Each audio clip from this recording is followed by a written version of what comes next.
Many years ago, a wonderful friend of mine handed me a book called The Body is the Barometer of the Soul.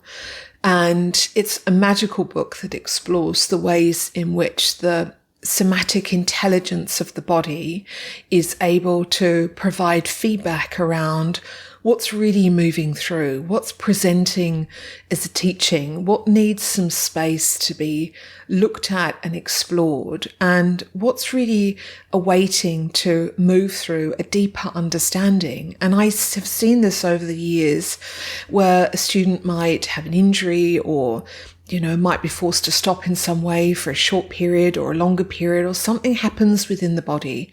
And it's almost as if the body is there to give a signal, an awareness to something that it's holding on to that is really yet to be processed and explored and experienced. And in all ways, our life experiences are here to be learnt from and to be processed. And this is where the rich teachings of philosophy still very much have an awareness in our present life, and a teaching that can find us at exactly the right time, the right book, just like I did back then, or the right quote or the right conversation. And it opens the doorway into a deeper exploration and to live a path of greater awareness, because ultimately practice isn't about a morning sadhana only. Of course, that's fundamental to our ground of being as we move through life, but the teachings don't stop there. They might start there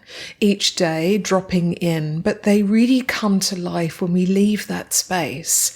And the way that the body responds and interacts is your whole body saying no to a decision? Is your whole body saying yes to a decision? Is your body saying no to a certain food? Is it that you're moving into a greater level of nourishment and it's coming through the portal of the physical body?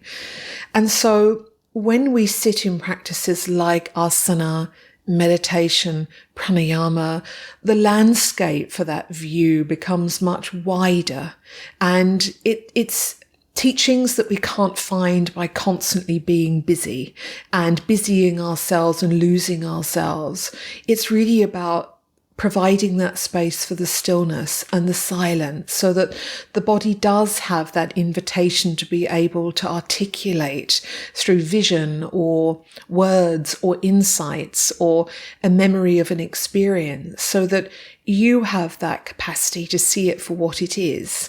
And Michael Singer speaks about this really beautifully in his book, The Untethered Soul, where everything that's really yet to be processed sits within the watery bowl of the pelvis, and it has to move the intelligence of the heart space as it rises up, and then it moves into the articulation of the throat space, and then that articulation then moves towards the brain and the mind. And of course there's a whole science around the differentials of the brain versus the mind. But once there's a cognitive understanding of this inner well of intelligence, we're really then given the opportunity to create change and to break these cycles of samsara, the habits that we often establish with ourselves, and really start to live in a more aligned place of a way that we're being called to live, but also a way that we are called to be.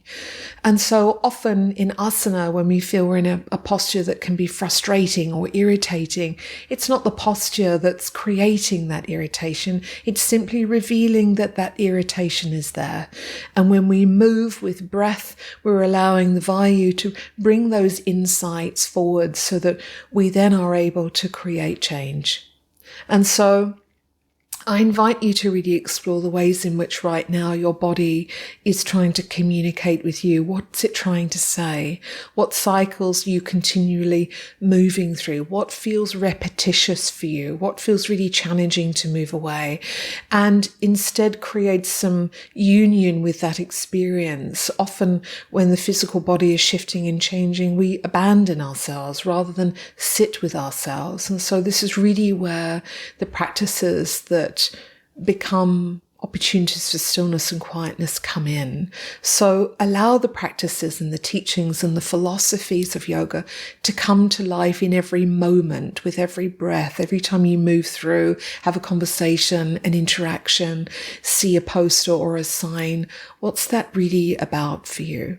and allow life to be a mirror, and allow yourself to drop into a place where there's always that awareness to the way that life is mirroring back to you what you most need to learn, and then recognize that how you're experiencing life is really a refraction of what's moving through your inner world. I hope you found this helpful today. I look forward to seeing you again soon. Namaste.